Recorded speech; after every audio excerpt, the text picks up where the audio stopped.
Hello students, today I will discuss chapter 5 continuity and differentiability, and today my topic is exercise 5.1.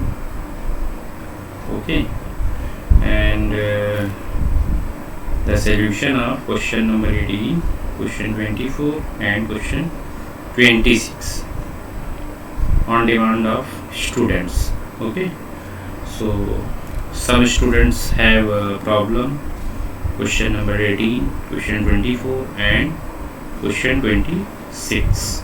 Okay, so now today I will explain question number 18, question 24 and question 26 from this video. Okay, so students, now see question number 18. For what value of lambda is the function defined by fx is equal to lambda times x square minus 2x if x less or equal to 0, and आपका 4x plus 1 if x greater than 0. So continuous at x is equal to 0. आपको ये बताना है कि lambda की कौन सी value होगी जिसके लिए ये फंक्शन हमारा x is equal to 0 पे कॉन्टिन्यूस है. Then after what about continuity at x is equal to 1, और आपको फिर लैम्डा की वैल्यू बतानी है. ओके, फिर आपको बताना है what about continuity at x is equal to 1 इसकी कॉन्टिन्यूटी भी चेक करनी है. So the given function is fx lambda times x square minus 2x if x less or equal to 0, 4x plus 1 if x greater than 0. Okay, if f is continuous at x is equal to 0, suppose that अगर f आपका continuous है x is equal to 0 पे, तो क्या होगा, limit x times to 0 minus fx is equal to होगा limit x times to 0 plus fx is equal to आपका होगा वैल्यू ऑफ फंक्शन. राइट, अब आप चाहें तो ये दोनों लिमिट पता करें और फिर आप क्या कर सकते हैं, simply limit of a function पता कर सकते हैं and value of a function निकाल सकते हैं. और अगर दोनों इक्वल हो गया तो आप बात कह सकते हो कि जो है आपका फंक्शन कॉन्टिन्यूस मतलब होता है. तो आप क्या करेंगे, सबसे पहले limit x times to 0 minus की हम बात करते हैं. तो limit x times to 0 minus के लिए जो हमारे पास जो फंक्शन है वो है lambda times x square minus 2x. So students, हम क्या करेंगे, lambda times x square minus 2x की बात करेंगे. राइट, और limit x times to 0 plus fx के लिए अगर बात करेंगे, x ग्रेटर देन 0 की बात करते हैं, तो उसके लिए जो हमारा फंक्शन है वो है 4x प्लस 1. सो स्टूडेंट्स, यहाँ पे हम लिख लेते हैं limit x times to 0 plus और वो फंक्शन आपका 4x प्लस 1 है. अब अगर आप इस पे वैल्यू निकालोगे, इसकी वैल्यू को हम पहले कैलकुलेट कर लेते हैं. देखिए, इसकी वैल्यू को अगर हम लोग कैलकुलेट करेंगे तो यहाँ पे क्या होगा, पहले लिमिट मान लीजिए h टाइम्स टू 0 लिखेंगे तो फंक्शन आप 0 माइनस h हो जाएगा. तो उसके हिसाब से इसको लिखोगे limit h times to 0 lambda h square minus 2x. Right, अब अगर उसमें h की वैल्यू को आप 0 डालते हैं तो आपको ये मिलेगा. इसकी वैल्यू देखेंगे हम लोग, और उसके बाद इसको भी ऐसे हम लोग लिखेंगे लिमिट h टाइम्स टू 0 और फंक्शन आप 0 प्लस h हो जाएगा. तो उस हिसाब से जब हम लोग h टाइम्स 0 फंक्शन आप उसको लेके चलेंगे 4h प्लस 1 होगा, और h को हम लोग 0 डालेंगे तो हमें फिर ये मिलेगा. तो मैंने ये देखा कि ये जो वैल्यू हमारी है ये वैल्यू हमारी कुछ इस तरह मिल रही है और ये वैल्यू हमारी कुछ इस तरह मिल रही है. एंड वैल्यू ऑफ फंक्शन की बात करते हैं, वैल्यू ऑफ फंक्शन हमारा 0 ही होगा. तो हमने क्या देखा, 0 आ गया हमारा LHL, 1 आ गया हमारा RHL एंड 0 आ गया हमारा वैल्यू ऑफ फंक्शन. ओके, तो ये तीनों हमारे इक्वल फिलहाल नहीं होंगे और ये पॉसिबल भी नहीं होगा. Okay, therefore there is no value of lambda for which f is continuous at x is equal to 0. तो कहने का मतलब हो गया लैम्डा की कोई ऐसी वैल्यू नहीं होगी जो कि x इज इक्वल टू 0 पे हमारा कॉन्टिन्यूअस हो. क्वेश्चन में और एक बात बताई गई थी, पूछा गया था कि what about continuity at x is equal to 1. So now x is equal to 1 की बात करते हैं स्टूडेंट, तो देखिए x इज इक्वल टू 1 के लिए हमारा जो फंक्शन होगा वो ये लिया जाएगा, right, because x greater than 0 पे डिफाइंड है, ग्रेटर दैन 0 पे जो भी वैल्यू होगी उसके लिए हम लोग फंक्शन यही लेंगे। तो at x is equal to 1 पे हम लोग सबसे पहला काम क्या करते हैं, फंक्शन की वैल्यू पता करते हैं। तो इस पर अगर हम लोग फंक्शन की वैल्यू निकालेंगे, भाई फंक्शन ऑफ x हमारा 4x प्लस 1 था, तो फंक्शन ऑफ 1 निकालोगे अगर, तो जहाँ x है वहाँ 1 डाल दोगे, right, 4 into 1 plus 1 that is solve करोगे तो 5 आ जाएगा। एंड देन आफ्टर इसकी हम लोग क्या करेंगे, लिमिट x टाइम्स टू 1 पर फंक्शन की लिमिट निकालेंगे, और इसकी लिमिट हम लोग अगर पता करेंगे तो लिमिट को हम क्या लिख सकते हैं, limit x times to 1 4x प्लस 1, x की प्लेस 1 डालेंगे, ओके, सॉल्व करेंगे देखेंगे 5 आ गया। तो आपने यहाँ पर ये देखा कि जो वैल्यू है और जो फंक्शन, और जो वैल्यू है, एक तो वैल्यू ऑफ फंक्शन, दूसरा जो लिमिट ऑफ फंक्शन, वो था इक्वल, राइट, दैट्स व्हाई ये हमारा फंक्शन कॉन्टिन्यूस होगा। Therefore for any value of lambda f is continuous. देखिए लैम्डा की कोई भी वैल्यू हम ले रहे हैं बिकॉज वो वैल्यू जो हमारी है वो इस पर डिपेंड नहीं कर रही है, दैट्स व्हाई मैंने लिखा for any value of lambda f is continuous at x is equal to 1, okay. अब अगर हम आगे बात करते हैं नेक्स्ट क्वेश्चन की, क्वेश्चन नंबर 24 की, राइट, क्वेश्चन नंबर 24 हमारा है determine if f defined by f x is equal to, हमें गिवन क्या गिवन है, x square sine 1 upon x, और if x not equal to 0, और if x is equal to 0 पे जो हमारा फंक्शन है वो 0 है, कह रहे हैं इज कॉन्टिन्यूस फंक्शन, ये आपको डिटरमाइन करना है, ओके। तो इसके लिए हम क्या करेंगे, आंसर पे आते हैं। एफ एक्स हमारा ये गिवन ही है, x square sine 1 upon x, if x not equal to 0 and x 0 है, देन आपका if x is equal to 0, right. तो it is evident that f is defined at all point of real lines. तो हम लोग क्या करेंगे, all point इसकी value को पता करेंगे। तो हम सबसे पहला काम लेट कर लेते हैं सी बी रियल नंबर, सी हमारा कोई रियल नंबर है, यही आपका क्या है, all point of real lines की बात हो रही है, ठीक है। तो पहला केस हमारा जो होगा वो क्या होगा, 1 होगा, if c not equal to 0, c हमारा क्या है, अगर नॉट इक्वल टू 0 है तो इस केस में जो हमारे पास फंक्शन है, दैट इज कहने का एक्स नॉट इक्वल टू 0 पे जो हमारा फंक्शन है वो क्या है, x square sine 1 upon x है। तो अगर सी नॉट इक्वल टू 0 है, देन हमारा जो एफ सी होगा वो हमें कितना मिलेगा, सी स्क्वायर साइन 1 अपॉन सी मिलेगा, ओके। एफ सी जो होगा वो सी स्क्वायर साइन 1 अपॉन सी मिलेगा। ये तो हो गई वैल्यू ऑफ फंक्शन की बात। अब हम लोग इसी की लिमिट निकालेंगे, तो limit x times c f x हमारा जो होगा इज इक्वल टू कितना हो जाएगा, limit x times to c, और यहाँ पे एफ एक्स की जो वैल्यू कितनी है, x square sine 1 upon x, okay. अब हम लोग यहाँ पे क्या करेंगे, यहाँ पर हम लोग जो है limit x times to 0 x square अलग कर लेते हैं, और दूसरा जो है sorry limit x times to c x square अलग कर लेते हैं, और दूसरे उसमें हम लोग लिख लेंगे limit x times to c sine 1 upon x. अब अगर हम लोग यहाँ पे c डालते हैं तो हमें मिलेगा सी स्क्वायर, और यहाँ हम लोग अगर c डालते हैं तो मिलेगा 1 अपॉन सी, राइट। तो यहाँ पर हमने क्या देखा कि limit of function is equal to value of function, that's why हमारा f जो होगा continuous at all point x not equal to 0, मतलब ऑल पॉइंट हमारा फंक्शन कॉन्टिन्यूस होगा जब हमारे x की वैल्यू 0 ना हो, राइट।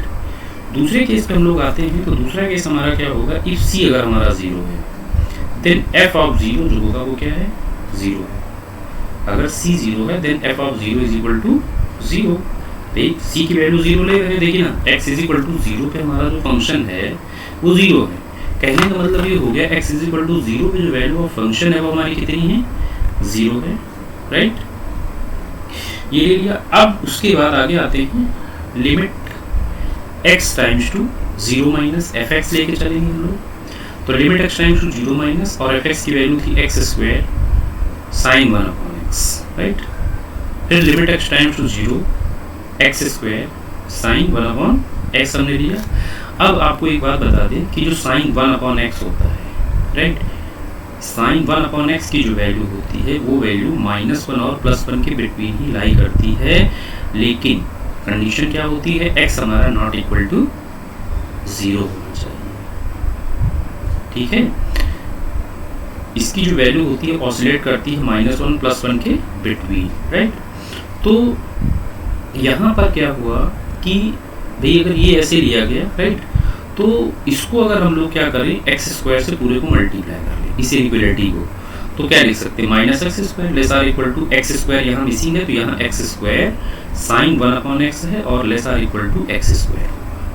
अब अगर हम पूरे फंक्शन में लिमिट ले डालते हैं, अगर हम पूरे फंक्शन में लिमिट लेते हैं तो पूरे फंक्शन में लिमिट लेने का मतलब क्या हो गया, limit x times to 0 -x² less or equal to limit x times to 0 x square sine 1/x less or equal to limit x times to 0 x square, right. अब अगर इसको हम लोग इसकी लिमिट अगर लेते हैं this will be 0 and less or equal to limit x square sine 1/x और this also will be 0, that's why taken 0। So कुल मिला के आपने यहाँ क्या देखा, इसकी जो वैल्यू है 0 से ग्रेटर और 0 से लेस, इसका ये मतलब हुआ कि इसकी जो लिमिट है वो क्या होगी, 0 होगी, right. Therefore limit x times to 0 minus हमारा जो होगा fx वो क्या होगा, 0 होगा, right. Similarly we can also find limit x times to 0 plus fx, so limit x times to 0 x square sine 1/x, इसको हम लोग सिंप्लीफाई करेंगे इसी तरीके से, तो ये भी हमारा 0 ही है। तो हमने ये देखा limit x times to 0 minus fx and function value of function and limit x times to 0 plus fx, ये तीनों हमारे क्या है, इक्वल है और क्या है, फाइनाइट है। देयरफॉर हमारा जो f होगा वो क्या होगा, continuous at x is equal to 0, right. From above observations it can be concluded that f is continuous at every point of the real lines, right. Thus f is continuous at x is equal to f is continuous, right? Okay. So ये question हमारा complete हुआ।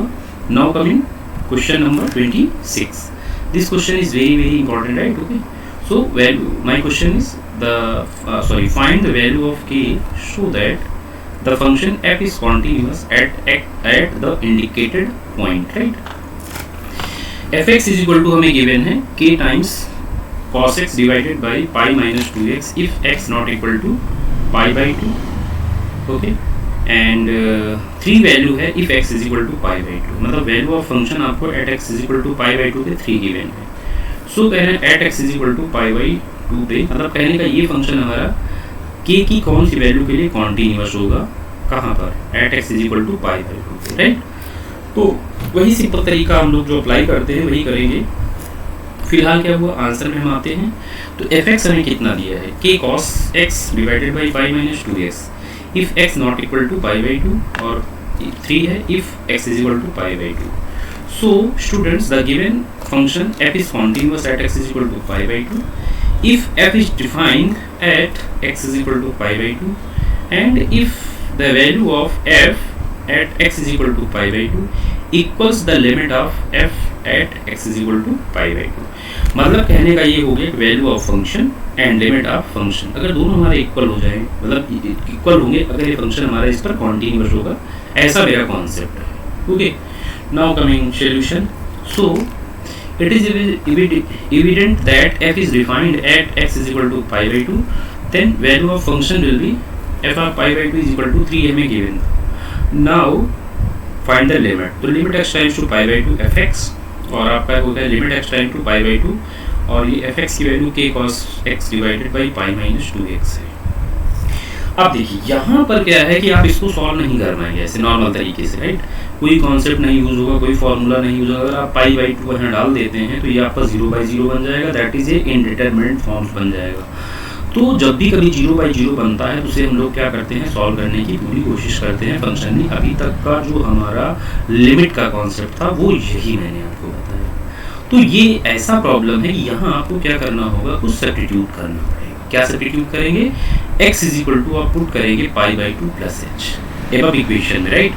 सो जिस समय x is equal to pi by 2 plus h आप डालोगे उस समय क्या होगा, when x approaches to pi by 2, अगर x हमारा pi by 2 को अप्रोच करेगा तो pi by 2 फिनिश हुआ, तो h किधर अप्रोच करेगा, h तब हमारा 0 को अप्रोच करेगा, राइट। तो limit x times to pi by 2 fx is equal to हमारा हो जाएगा limit x times to pi by 2 और ये आपका k cos x divided by pi minus 2x। Okay, अब हम लोग ये जो कन्वर्जन है इसको यहाँ पे डाल देते हैं। तो क्या हुआ, इसमें जब हम वैल्यू डालते हैं तो उसके केस में भाई x हमारा pi by 2 जिस समय होगा उस समय h क्या आ जाएगा, 0 हो जाएगा, that's why taken h tending to 0।